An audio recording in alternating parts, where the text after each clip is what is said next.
Meanwhile, women in the southern part of Kaduna State went almost naked in protest against killings in the area. They took their agitation to the Agwa-type palace in Zango-Kataf local government area of the state. They say it's in reaction to a statement from the presidency attributing the attacks to alleged criminality by different factions in the area.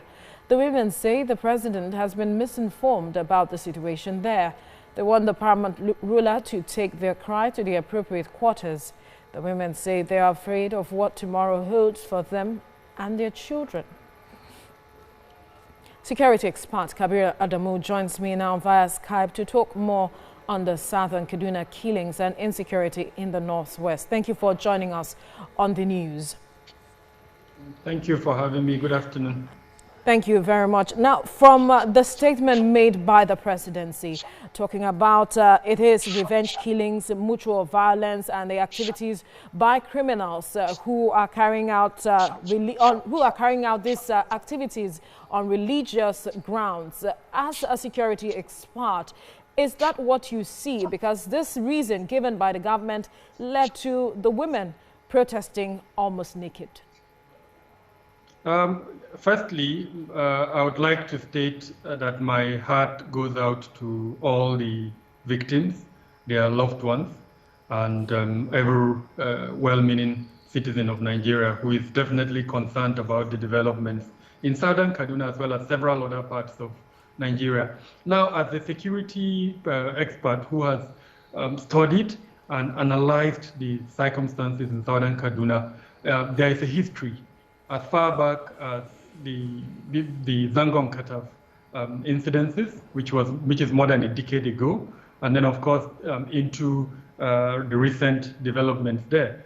So it would be very, very, I think, unwise to sit and give a single reason for the circumstances. There are so many, factors that have contributed to the crisis in southern Kaduna. One of them, I think, is unfortunately governance. Now, whether that governance can be attributed solely to the current governor in the state, or there are factors behind the actions of several other governors that have governed Kaduna State, I think those are the things that need to be brought to fore. And to that extent, I would like to commend the current governor for attempting to harmonize all the previous reports that have investigated the killings in southern Kaduna. The only area that I am a bit hesitant is why he is yet to make that harmonized report public, so that Nigerians and, well, Kaduna citizens can see for themselves. These are the outcomes of those reports. Issues around weaponization. We need to accept that there is a weaponization by both sides in the crisis. And then, of course, there is this issue of long-held, for lack of a better word, mistrust between the two sides. And then the ungoverned spaces, this is very important, I want to make this point, the ungoverned spaces that exist in Kaduna, which are yet to be dominated by government, unfortunately. Now, you talked about a report that is yet to be made public. If that is made public, what would it change? Would it restore peace to that community?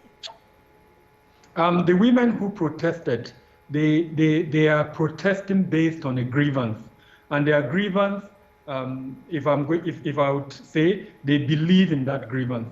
Now, have they taken a moment to look at the other side who also feel the same grievance? So these reports, when they are brought out and there is an attempt at engagement of both sides, then perhaps both sides would like to see, well, you have lost, I have also lost. How do we move forward?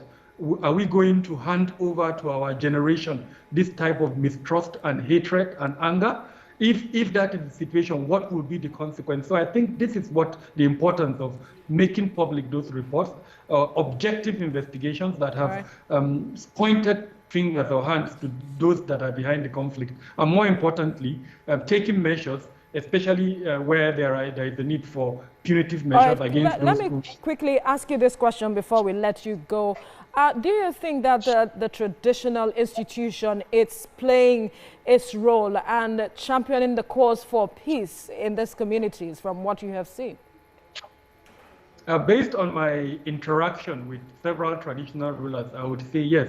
But we need to also acknowledge the fact that the traditional institution in Nigeria has really been relegated to the background. And unfortunately, the role of that institution in the national security architecture is no longer as active as it used to be in the past. So they are handicapped, they are limited in their capacity to contribute. But having said that, I think they can continue to play that role of peacemakers, engagement, and as much as possible to downplay and reduce this type of grievances that we're seeing, like when the women protested a couple of days ago.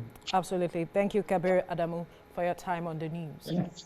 Thank you, Veronica.